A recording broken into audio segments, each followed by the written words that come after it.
tenemos que ver que el tema del contrato de arrendamiento, como todos sabemos, es una cesión de uso por un determinado tiempo y por un acuerdo de una renta convenida, ¿no? En este caso nosotros estamos hablando objetivamente del caso de inmuebles. Obviamente, como ustedes bien saben, esto está formulado en base a dos principios claves y anclas, ¿no?, de nuestro sistema. El principio de autonomía de la voluntad, o autorregulación privada, como queramos llamarle, y el principio de legalidad, ¿no? Todo esto está recogido en un marco legal regulatorio. Entonces, hemos visto en ese sentido nuestra base legal. Nuestra base legal es muy clara, es el Código Civil, ¿no? Está básicamente allí estructurado, señalado. En el Código Civil está estipulado todo el debe ser y cómo se debe establecer el contrato. Ciertamente ha habido normatividades posteriores, pero básicamente han ido a un plano más de carácter procesal. Lo estrictamente necesario e imprescindible se encuentra en el Código Civil. Y ojo, y tengamos presente que el Código Civil viene a ser el sucesor de la famosa ley de inquilinato, el decreto ley 21938, que justamente a partir de estas situaciones que nos han tocado vivir, de alguna forma, muchos personajes ligados al derecho, legisladores, han tratado de promover ideas que esta norma tenía, ¿no? Como por ejemplo, la regulación de las rentas, la regulación de los plazos, que de alguna manera equivocada se le llamaba pues, congelación o suspensión de los plazos. En realidad lo que hacía esta norma o la ley del inquilinato que les he mencionado era que el Estado regulaba tanto el tema de las rentas y el tema de los plazos que en líneas generales eran plazos indeterminados. Y de esta forma pues había una intromisión grosera a la voluntad de las partes, ¿no? En un sentido los propietarios pues de alguna manera estaban a merced básicamente de lo que hacía el legislador. Curiosamente, estas situaciones que se dieron en los años 70 y se mantuvieron más o menos hasta los años 90, porque se tuvo que dar un decreto legislativo, el 709, para de alguna manera aportar esa vigencia de esa norma, o al menos darle un sentido más restringido. Curiosamente, todos esos conceptos a partir de esta situación están siendo de alguna forma traídos nuevamente a nuestra realidad. Realidad que supuestamente ya ha sido superada porque, como todos sabemos, las intromisiones por ley a los actos de los particulares siempre tienen consecuencias, o bien benefician a unos y perjudican a otros. Y esas situaciones finalmente no terminan solucionando los problemas. Muy bien, justamente como le decía, el Código Civil era nuestra base legal, es nuestra base legal.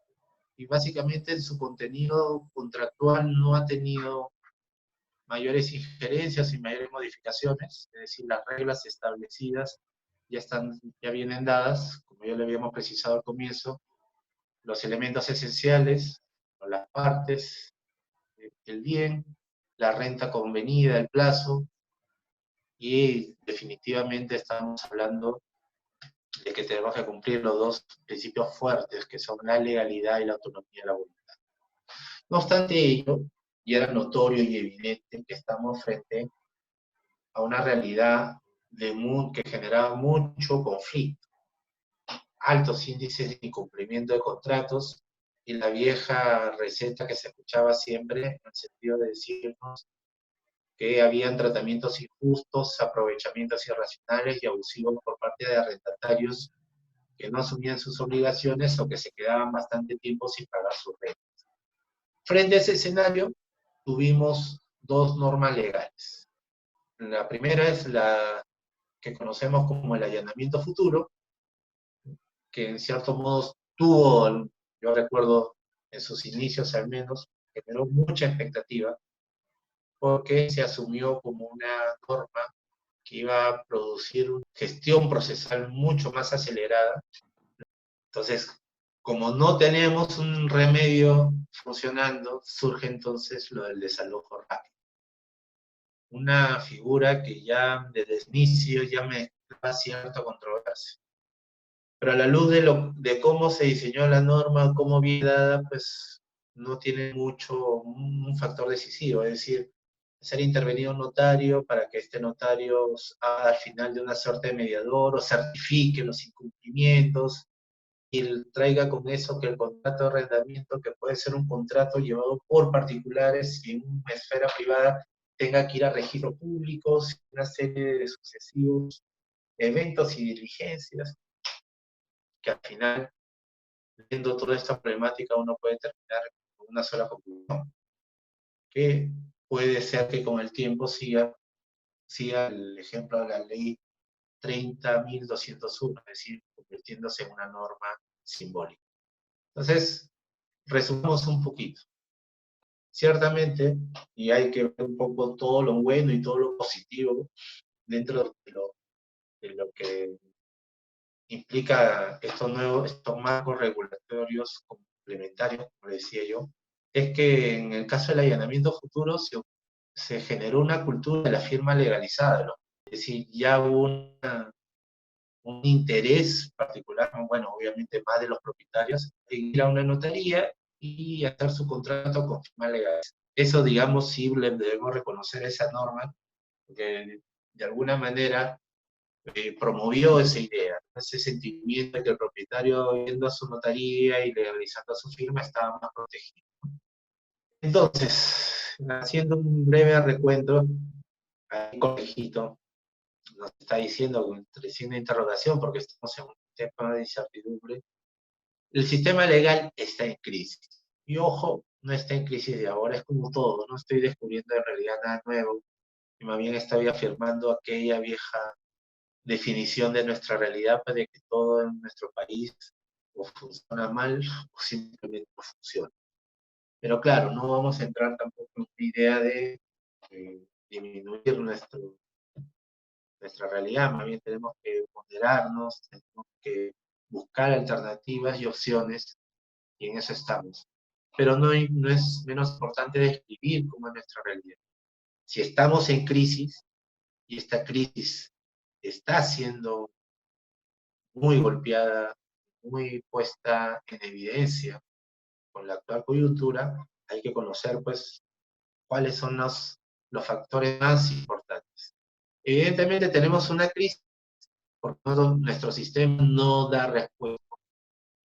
Es decir, ante un problema entre partes en un contrato de arrendamiento inmobiliario, no hay forma de que las partes concilien o las partes lleguen a acuerdos o se llegue a una solución efectiva en poco tiempo.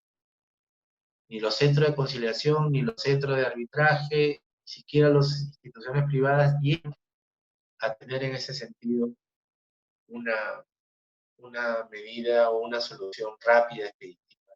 Claro, y ojo, con esto no les quiero también cargar la responsabilidad de ellos.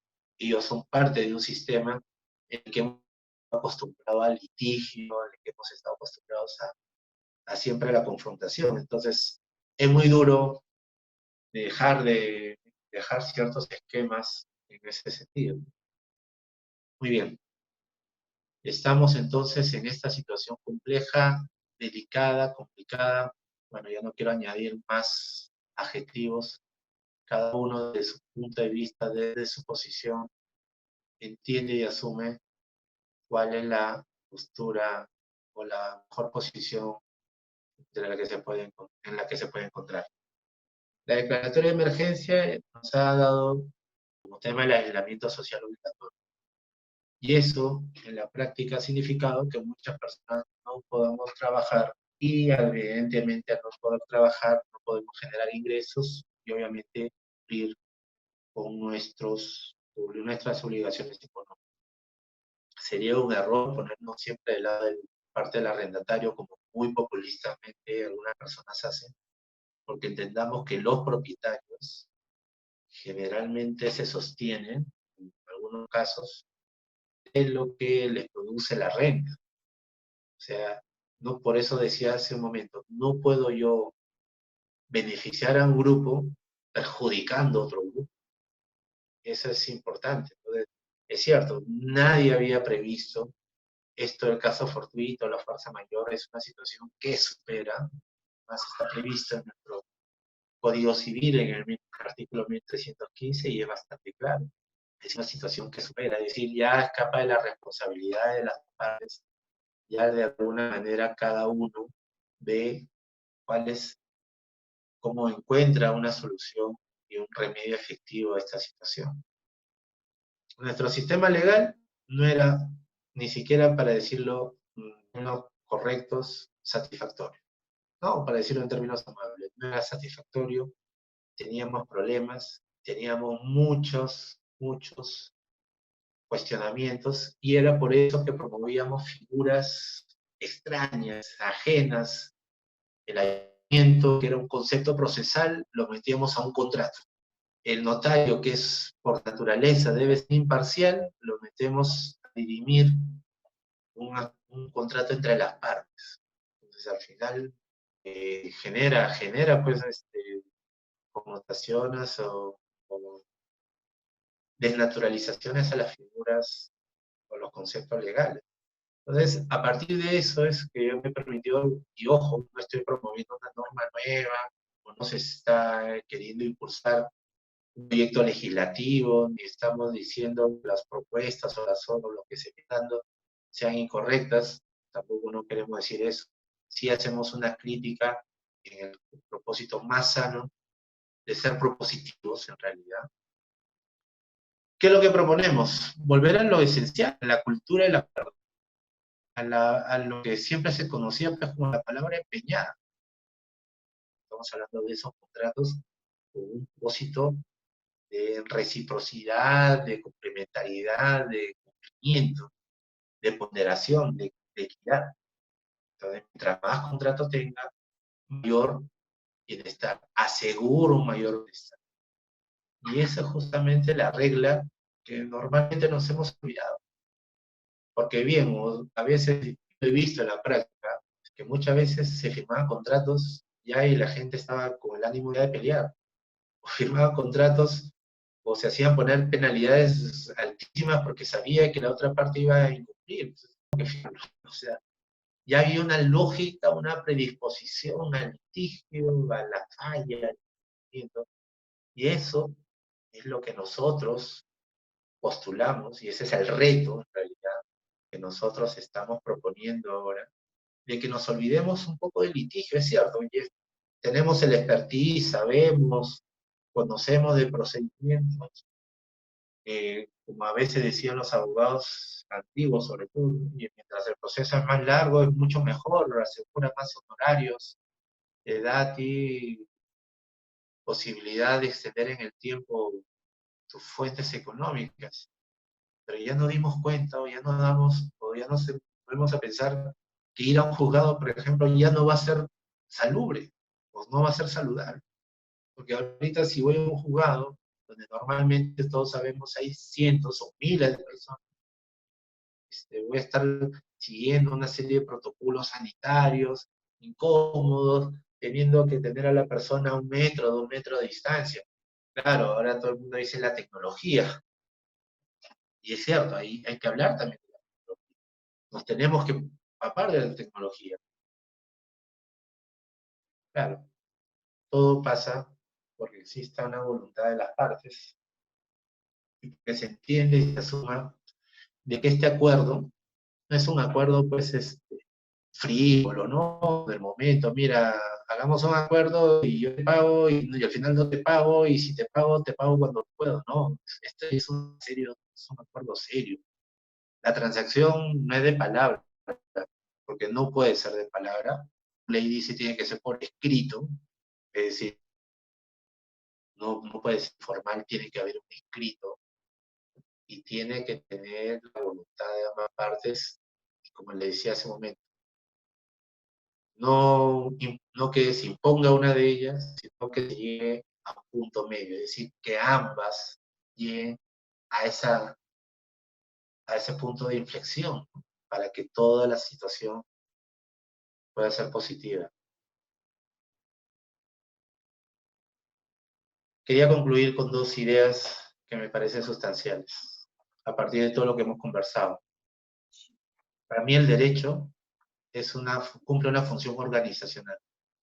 Y nosotros, quienes somos profesionales del derecho, que de alguna manera estamos involucrados en él, tenemos que ser parte de esa función. Y justamente aceptando el reto, porque por eso planteamos el tema, este es un reto. Sé que no es fácil, sé que nos vamos a encontrar muchas veces con posturas indolentes, hasta nos van a tildar de ingenuos, de pensar que algunas personas quieran llegar a acuerdos cuando pueden sacar más provecho dilatando los juicios. Es cierto. Pero al final esas personas, cuando hagan su costo-beneficio de ir a un proceso, pues, digamos, si es un proceso que lo va a exponer a poner en riesgo valores más importantes y más trascendentales, va a ser la cuestión de ellos, ¿no? En nuestra parte, en nuestra cuenta, está buscar propuestas que ayuden a que nuestra sociedad esté más saludable, más protegida y tenga estándares de calidad más propias a los nuevos tiempos que nos. Y obviamente, en ese sentido, y no quiero dejar de lado ese aspecto, nos tenemos que adentrar, interiorizar y profundizar en la tecnología. Muchas gracias, Toño, muchas gracias a todos. Y será hasta una nueva experiencia Praxis el día miércoles. Me olvidé decirles a los que se quedaron, discúlpenme. El miércoles tenemos una charla sobre negligencia médica y responsabilidad penal de los médicos. Vamos a ver cifras alucinantes ese día. Lo cierto es que se está incrementando muchísimo y ahora mucho más a partir del derecho sanitario, que está de moda ahorita, el tema de las negligencias médicas, tanto para defender a médicos como a pacientes. Y el día viernes tenemos el maltrato psicológico como una modalidad de violencia familiar. ¿Ya? Bueno, nos vemos en la próxima experiencia Praxis.